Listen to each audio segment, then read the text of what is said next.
एक गांव में दो औरतें रहती थी। एक का नाम था चंपा और एक का था मूर्ति।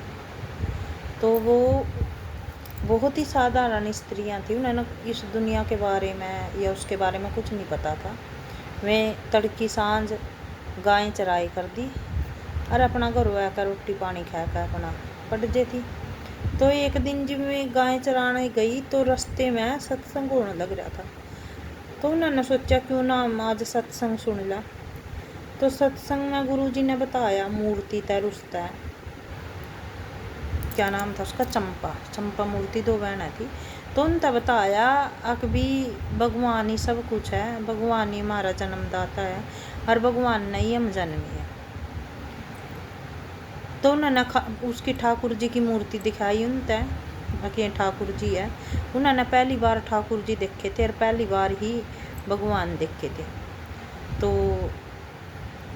वे सत्संग सुन के और घरों चली गई। तो मैं अपनी गाय शाम के समय चराने के लिए जा रही थी जमुना किनारे। तो उन्होंने देखा एक महात्मा आया। वो महात्मा अपनी वह झोली सी रख कर नहाने लग गया और मैं 4 गिल्ला रोटी ले रही, मूर्ति और चंपा।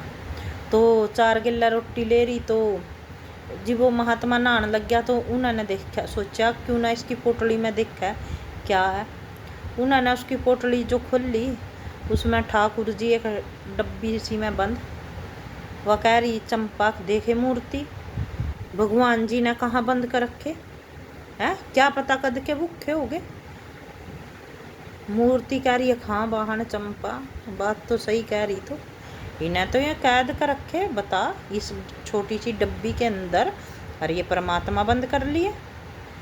तो दोनों बहना ने अपनी रोटी खोल ली 4 गिल्ला और ठाकुर जी तक खुआ रही और ठाकुर जी खा रहे और 4 गिल्ला रोटी खा रहे। ठाकुर जी देखिए उनकी भाव और श्रद्धा, वे 4 गिल्ला रोटी खा रहे, बड़े प्रसन्नता था। तो 4 गिल्ला रोटी खा रहे तो उसकी चंपा की नज़र पड़ी ठाकुर जी के पाँव पे।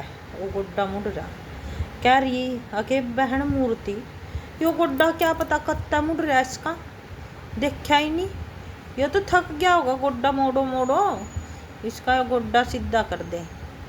मूर्ति ने जो उसकी टांग पकड़ कर खींची, ठाकुर जी ने तो अपनी टांग सीधी कर ली, टांग सीधी कर ली।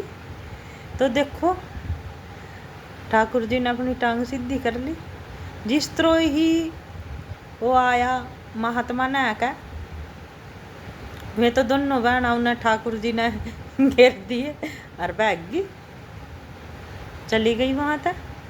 तो देखा महात्मा ने वो ठाकुर जी तो बाहर पड़े, डब्बी एक तरफ पड़ी जिस डब्बे से मैं रख रखे थे उन्होंने भाई वे ठाकुर जी ने धरा उस डब्बी में भी कहाँ आवे वे टांग सीधी हो रही है। तो महात्मा लगे कहने प्रभु मैं इतनी दिन तक सेवा कर रहा और उन्होंने एक बार में ही आकर आपकी टांग सीधी कर दी और देखा रोटियां तो मुंह भी बंड रहा, 4 गिल्ला रोटी खाई वो मुंह भी बंड रहा। ठाकुर जी का आपने उनका भोजन भी करा। तो भगवान कहने लगे उन्होंने जो भी करा निस्वार्थ करा और प्रेम भावता करा। जब हम कोई चीज़ प्रेम के भावता कराना निस्वार्थ तो प्रभु ने स्वीकार होगा, उच्च किस तरह भी करो तो ही प्रभु ने स्वीकार होगा। राधे राधे, जय श्री कृष्ण।